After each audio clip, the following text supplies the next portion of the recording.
Happy Rakshabandhan అందరికీ. Last వీడియోలో నేను చెప్పాను కదా! మీకు అడిగాను కూడా. సో, మీరు బ్రదర్‌కి కాకుండా ఎవరికి రాఖీ కడతారో కామెంట్ చేయండి అని చెప్పి.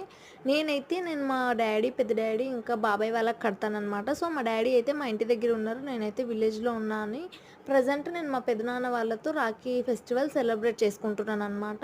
సో, ఇంకా నా విషయానికొస్తే రాఖీ ఫెస్టివల్ అంటే ఏంటి? నా వీలు నేనేమనుకుంటా అనేది మీతో షేర్ చేసుకుంటా. నా వరకొస్తే నాకు మా పేరెంట్సే నాకన్నీ. ఎందుకంటే నాకు మా పెదనాన్నతో ఉన్న బాండింగ్ అలాంటిదనమాట. ఇంకా నాకైతే చాలా లవ్, కేర్ అన్నీ చూపిస్తారు. నేను ఒక్క డే కూడా ఫీల్ అవ్వలేదు, మిస్ అవ్వలేదు నాకు బ్రదర్ లేరని. ఎందుకంటే నన్నంత కేరింగ్‌గా చూసుకుంటారు. ఇంకా నేనైతే ఇలా హ్యాపీగా ఫీల్ అవుతాననమాట. ఇంకా మా నానమ్మకి, మా పెదనాన్నకి రాఖీ కడుతున్నాను. మిగతా వాళ్ళకి కట్టాను కానీ వీడియో తీసుకోలేదు. మీరెలా రాఖీ ఫెస్టివల్ చేసుకున్నారో కామెంట్ చేయండి.